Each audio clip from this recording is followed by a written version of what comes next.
En 2019, Bruno coule des jours heureux dans ce quartier résidentiel d'Amiens. Ici, cette maison-là. Quand, un soir d'août, sa vie bascule. Je rentre de travailler. Je veux pour ouvrir la maison. Pas moyen d'ouvrir la maison. J'avais que la clé du sous-sol. Et dans le sous-sol, il n'y avait plus rien. J'avais même pas un papier, j'avais que ma carte de train. J'ai été voir la boîte aux lettres et la boîte aux lettres, il y avait une lettre du huissier comme quoi il y avait eu les impayés de loyer. Bruno découvre que sa femme, avec qui il est marié depuis 2 ans, a pris la poudre d'escampette et qu'elle l'aurait escroqué. Elle avait tout pris. J'ai les affaires de mes enfants, les chambres de mes enfants, tout. Et le matin, tout allait bien. Elle avait fait mon petit déjeuner, tout. Je vous dis, elle m'a descendu à la gare, elle m'a embrassé, à ce soir. Mais le soir, plus personne.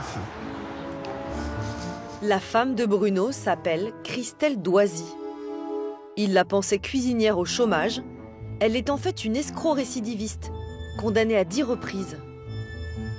Elle devait être à nouveau jugée la semaine prochaine, mais a pris la fuite il y a 1 mois. Énième rebondissement dans la vie d'une arnaqueuse hors norme, surnommée la menthe religieuse.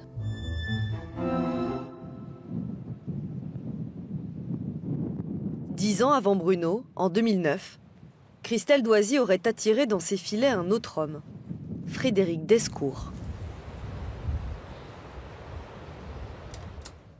42 ans, fraîchement retraité de la Marine nationale, il s'inscrit sur un site de rencontre et noue une relation amoureuse avec Christelle Doisy. Premier mensonge, elle se serait présentée à lui sous une fausse identité. Alexandra Bertrand, chef de rang dans un grand restaurant. 4 semaines après, elle me téléphone en me disant qu'elle est tombée au travail. Trop de travail, elle a fait une surtension énorme, elle est arrêtée médicalement, elle me demande si elle peut venir vivre avec moi. Et là, elle arrive avec une Honda Civic flambant neuve et remplie d'affaires. Le couple se marie. Selon Frédéric, Christelle aurait alors tissé autour de lui une toile de mensonges pour le mettre sous emprise. D'abord, en prétendant être atteinte de graves problèmes de santé. Là, elle commence à plus pouvoir marcher, donc il faut acheter des béquilles, des cannes anglaises. Décembre, elle arrive quasiment plus à marcher. En janvier, c'est sûr, elle est déjà en fauteuil roulant. J'ai plus de temps, j'arrête de travailler pour me mettre complètement disponible pour elle. Je ne gère plus du tout aucun papier administratif, très rapidement en fait.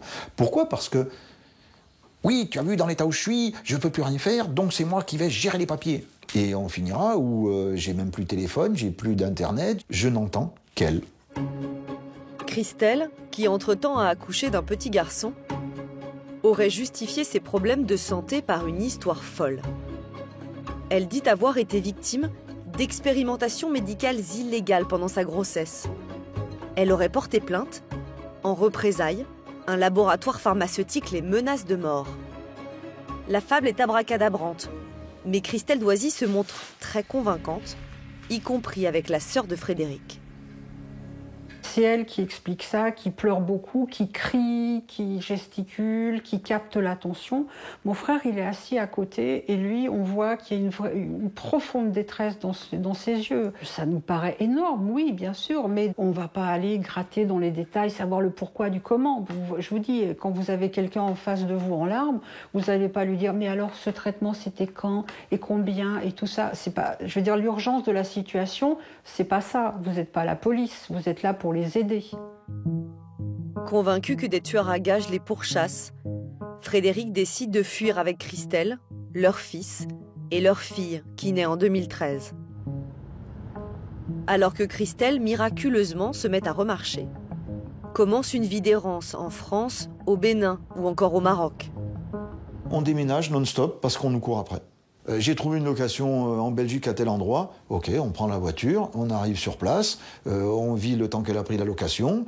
Là, la location est finie, il faut qu'on parte, donc on repart à une autre location.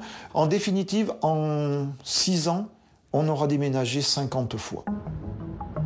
Au fil de ces déménagements, le couple aurait escroqué de nombreux propriétaires aux 4 coins de la France. Nous avons pu joindre certains d'entre eux au téléphone. J'encaisse la première semaine de loyer et puis là, ça revient impayé. Il faisait des chèques de compte clôturés. Les chèques qu'ils m'ont laissés, c'était des chèques volés. Plein de trucs avaient disparu. Elle avait volé l'imprimante, elle avait volé tous les vêtements de ma femme. Elle a piqué le diplôme de ma femme, mon passeport. La fuite en avant aurait ensuite pris une tournure plus grave encore.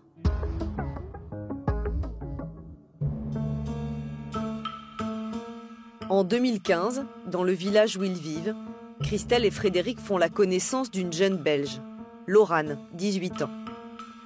Elle est passionnée de chevaux. Ils lui vendent un joli rêve, ouvrir un haras avec eux.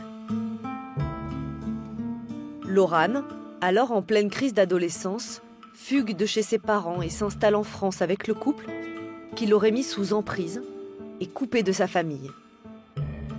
Elle a accepté de nous rencontrer avec sa mère, Fabienne. Ils m'ont fait croire que mon père avait eu des abus sur moi pendant plus de 15 ans et que mon père biologique n'est pas mon vrai père et qu'il a assassiné mon père. Ça m'a vraiment poussée à rester avec eux et de continuer d'effacer toute cette partie-là de ma vie. Donc c'était complètement fou comme situation qu'ils avaient réussi à me faire croire. Laurane serait alors devenue la bonne à tout faire de la famille. Selon elle, Christelle Doisy la manipule. Frédéric Descours, lui, la tyrannise. Quand les petits se levaient, je devais les occuper. Je n'avais pas le droit d'aller dans le jardin, donc on était renfermés dans la cave à jouer avec les petits. Pas possible d'ouvrir la porte pour remonter.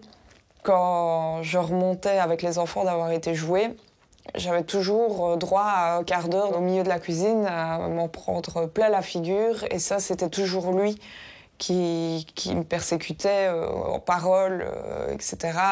Les choses que j'avais pas bien faites sur ma journée. J'avais des cachets à prendre, c'était lui qui m'avait dit de les prendre, etc. Toujours à l'heure actuelle, quand j'ai des situations qui me refont penser à des moments, etc., j'ai mon cerveau qui se coupe, qui se met en off, et voilà.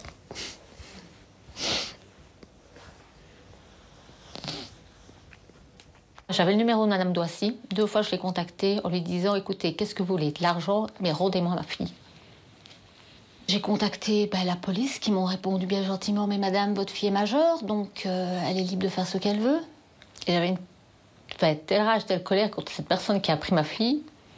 J'aurais fait n'importe quoi pour la retrouver. Pour brouiller les pistes, Christelle Doisy réussit un incroyable tour de passe-passe. Se faire délivrer de vrais passeports à l'aide d'actes de naissance falsifiés.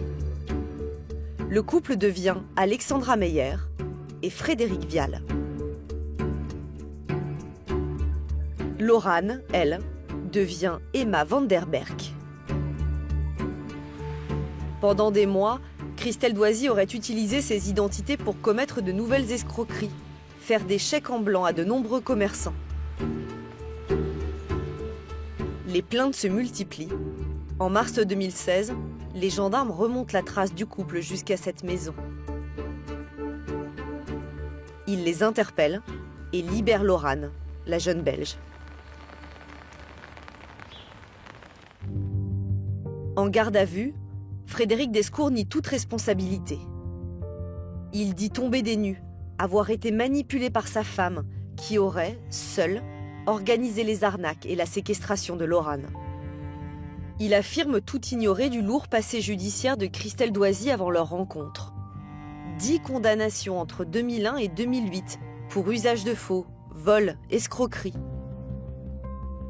Incarcérée pendant 1 an en 2009 à Agen, elle s'est fait la belle dès sa première permission de sortie. Et depuis, est fichée comme évadée. Devant les enquêteurs, Christelle Doisy reconnaît la plupart des faits qui lui sont reprochés. Mais elle refuse de tomber seule. Ce que dit Madame Doisy, c'est que de concert, ils ont participé à ce qui s'était passé, que tout ce qui concerne les escroqueries, c'est pratiquement pour vivre au quotidien concrètement, que pour le reste, c'est quelque chose qui est discuté, qu'il y a même des moments où elle obéit à ce que peut lui dire Monsieur Descours. Cette version des faits est aussi défendue par l'avocate de Laurane, Cindy Bricou.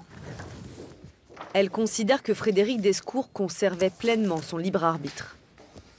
Madame Doisy n'a pas besoin de crier sur Monsieur Descours, elle n'a pas besoin de se fâcher après lui, elle n'a pas besoin de lui donner des ordres. Cet ancien militaire est une personne autoritaire qui sait s'imposer, qui impose des comptes rendus journaliers, des débriefings journaliers à Laurane, à l'occasion desquels il l'humilie, notamment sur son apparence, sur son poids. Ça ne lui a pas été soufflé.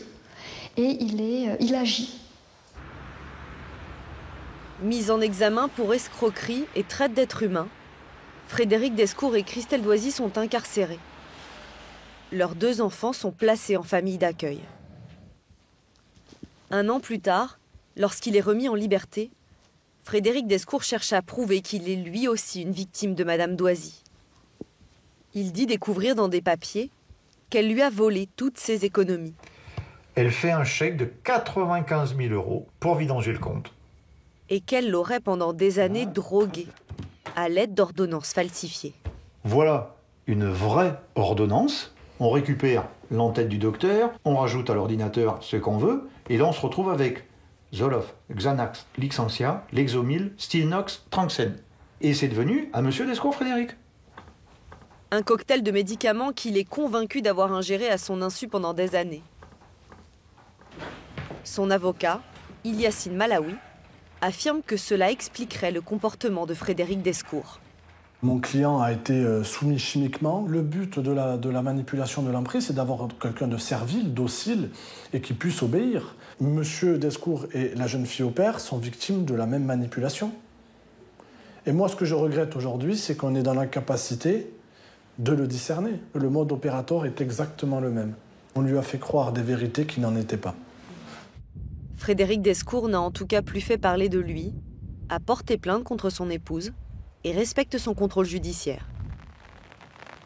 Christelle Doisy, elle, ne se serait pas arrêtée là.